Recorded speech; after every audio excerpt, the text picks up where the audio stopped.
There's still about a week until Christmas, so I figured this was the perfect time to review a new holiday movie. Though this probably isn't what some of you had in mind. Hi everybody, Anthony here from Awesome Anthony Productions, and today I'm going to give you my review of a remake of a controversial slasher from the 80s, Silent Night, Deadly Night. But before we get started, please leave a like, it really helps out the channel, and at the end of the video, if you think I've earned it, please subscribe and hit that bell icon to be notified whenever I post. Now on to the review. After witnessing the murder of his parents on Christmas Eve night by a guy dressed as Santa, Billy Chapman, played by Halloween Ends and the Monkees' Rowan Campbell, makes it his mission every December to don a Santa suit and carry out his own twisted version of justice. He spends the month each year killing a different person each night until Christmas. Someone who, based on Billy's judgment and the opinion of the all-knowing voice in his head, Charlie, played by Mark Akeson, deserves it. But when Billy stops in the town of Hackett for Christmas this year, he strikes up a romance with the local young woman, Pamela, played by Rudy Modine. This starts to get in the way of his mission.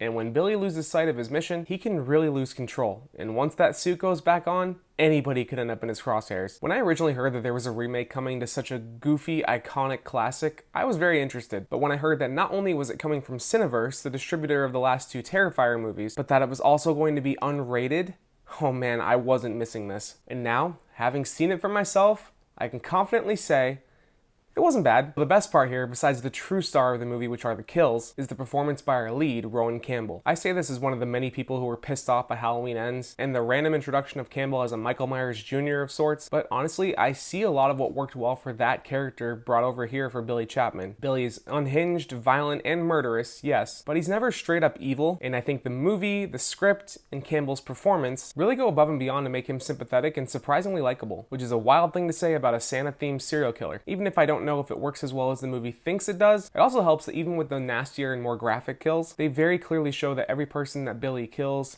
deserved it in some way. At Christmas time, I can see evil. I slipped from Billy into something else. Whether they're a secret killer, a predator, or in one case, a literal Nazi, and that, combined with the sympathetic edge that the movie gives Billy, really all works together to help you root for him. Rowan Campbell just runs with this too, and it almost feels like he's playing two different characters. Because as Billy, he's quiet, he's shy, a drifter just looking for a place to lay his head and do some honest work. We even see him turn on a little bit of charm when he meets Pam and her dad, which makes that whole dynamic work better than it probably should. There's also this added element that kind of reminded me of the Venom movies, with him constantly talking to Charlie, the voice in his head, and it adds tension, humor, and a surprisingly endearing dynamic to their relationship, if you want to call it that. I also think the budding romance between Billy and Rudy Modine's Pamela works to add more sympathy and likability, especially once you realize just how insane she is herself, even if some of the dialogue from her is a little on the nose and she doesn't have the most realistic reaction to finding out that her new boyfriend is a serial killer. So you're crazy. I'm gonna figure out what's going on in there. Yeah, no idea. But the second character Campbell plays is the Billy that comes out whenever he puts on the Santa suit. Confident, sure-footed, a man that's clearly on a mission and will stop at nothing to get the job done, a man that's creative and sadistic in the most cinematic way. So there are some genuinely good character moments with him both in and out of the suit, and I think the story mostly works, even with how silly it is that the movie tries so hard to get you to root for Billy. But what really brought me into this movie was the promise of inventive, nasty, practical, unrated kills, and man does the movie deliver on this. It's a little deceiving at first too, because if you've seen the trailer, you probably expect this movie to be wall-to-wall violence, and it isn't. At least not until the final act. But for that first half, things are actually pretty calm. It's still graphic violence and gore, but those scenes are few and far in between for the first half hour or so. Plus, when it does happen in this first half hour, we do see it, but we don't linger, with the movie cutting away after a second at the most. But once we hit a certain point, everything ramps up fast, the camera starts lingering a lot more on the gore and reactions, and you really feel the full impact of the violence.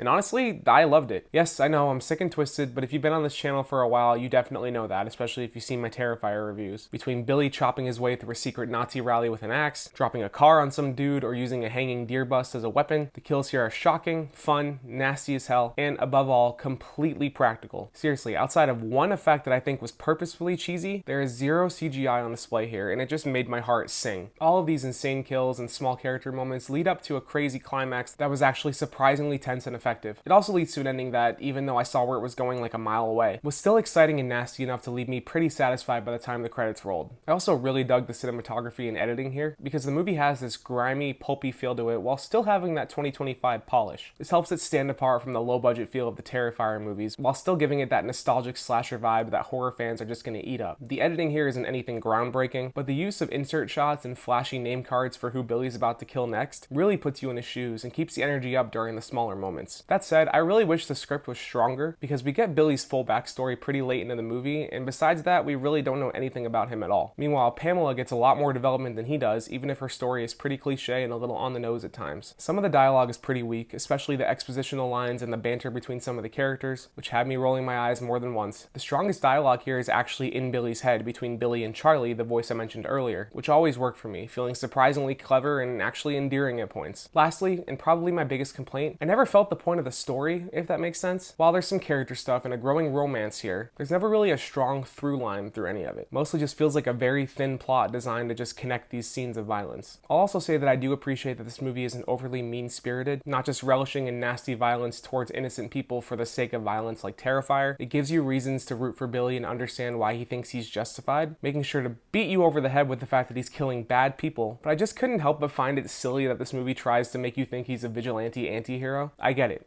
He's the main character, and no one wants to watch a movie around an irredeemable character that they hate. But a movie like this, one that's already a niche, unrated, gory slasher, I think they could have just gone the extra mile and made him fully evil. I think it would have made it much more of a unique experience, especially for seasoned horror fans. There's a reason why In a Violent Nature works so well for me, even though that movie's very divisive. So yes, this movie suffers from a generally lackluster narrative, along with some weak writing that makes some major logical leaps to get you to root for the main character. But even with these complaints, I still thought this was a fun, gory Christmas romp with a great leading performance from Rowan Campbell, incredible practical effects, and an ending that leans fully into ridiculous territory without going over the top. And for me, that's enough to recommend checking it out this holiday season. And that's my review of Silent Night, Deadly Night. Thank you so much for watching. If you like this review, you know exactly what to do. I said it at the beginning. Please leave a like, subscribe, and hit that bell icon to be notified whenever I post. While you're at it, you can scroll down, leave a comment, let me know if you saw this movie, I doubt it, and what you thought. And if you want more of my content, you can click or tap on these cards right here. I'll take you to my review of Five Nights at Freddy's 2, or just over to my channel where you can check out the rest of my reviews. Thanks for watching, everybody, and I will see you next time for my review of Wake Up Dead Man, A Knives Out Mystery.